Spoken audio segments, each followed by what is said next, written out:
catastrophic implosion.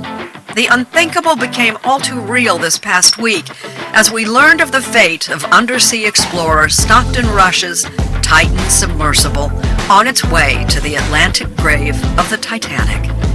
The questions, the second guessing, David Pogue tells us, are likely to continue for a long time to come.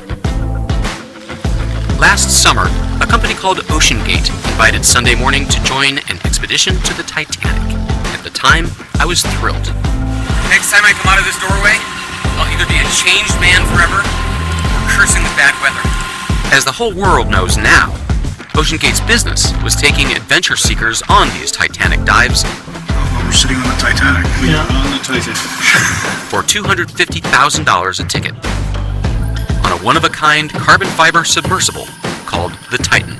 Carbon fiber is a great material. It's better than titanium. It's better than a lot of other materials. This is Stockton Rush, the CEO of Oceangate and the designer of the sub. Last Sunday, as he was piloting the sub to the Titanic, it imploded, killing him and his 4 passengers. We spent 9 days at sea with Rush last summer, and in wake of the tragic news, we thought you might like to see more of what we saw and hear more of what Stockton Rush said. The Titan wasn't like any previous deep-sea submersible.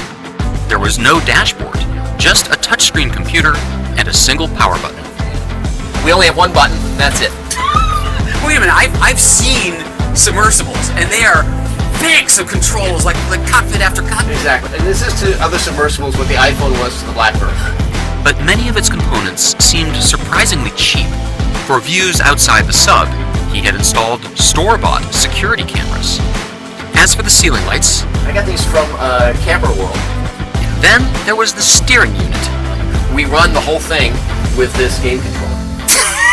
Come on! So, it seems like a lot of the way you made this is by taking off-the-shelf parts and sort of MacGyvering them together. Yeah, pretty much. Does that not raise anybody's eyebrows in the industry? Oh yeah. Oh yeah. Yeah, no, I'm definitely an outlier. There were a lot of rules out there that didn't make engineering sense to me. Everyone I know keeps asking me the same question. Why would you get on that dangerous sub? Well, first of all, Stockton Rush had the credentials. He majored in aerospace engineering at Princeton. He designed and flew his own airplanes. He designed previous submersibles. Second, he was emphatic that the important parts of the Titan were rock solid, like the carbon fiber body, for which NASA served as a consultant. There's certain things that you want to be buttoned down, and that's the pressure vessel. Once the pressure vessel is, you're certain it's not going to collapse on everybody, everything else can fail. Your thrusters can go, your lights can go, you're still going to be safe.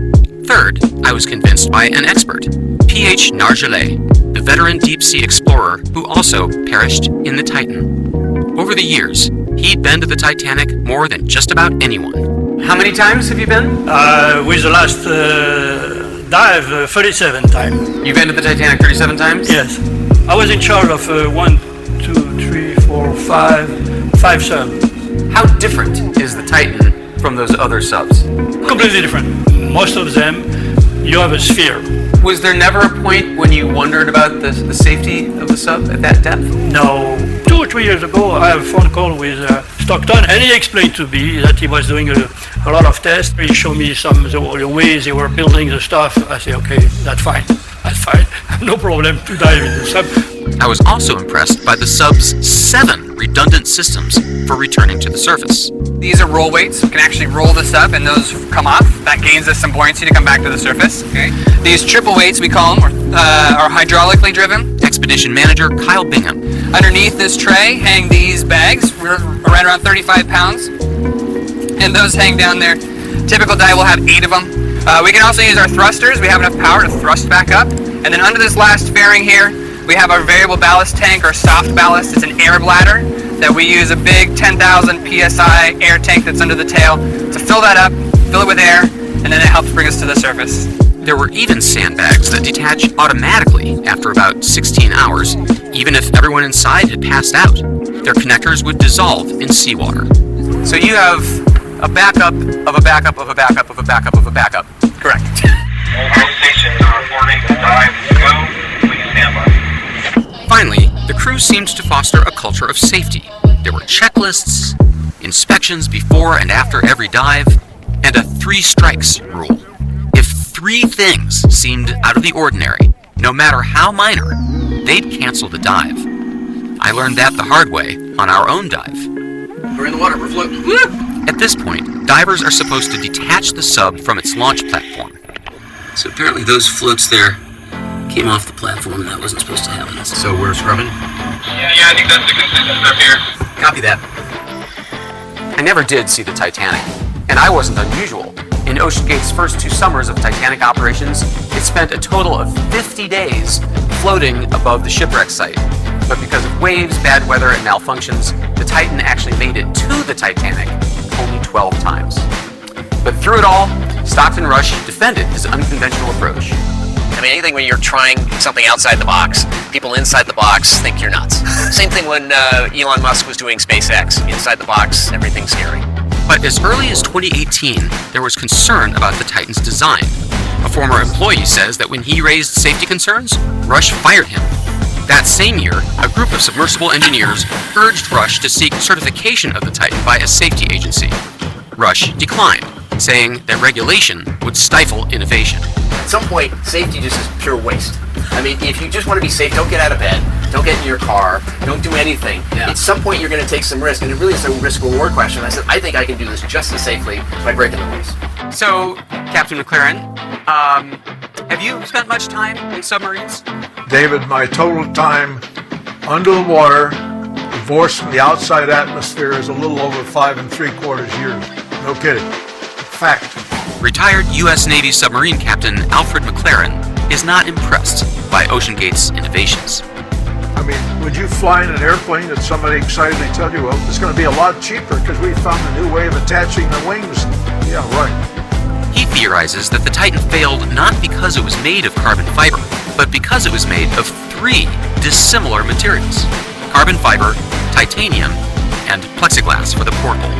When you have different materials, different molecular structure, they have different coefficients of expansion and compression, and then you make repeated cycles in depth, of course you're going to work that seal loose. And that's why submarines don't run around with any portholes at all, come to think of it. It's a weak point.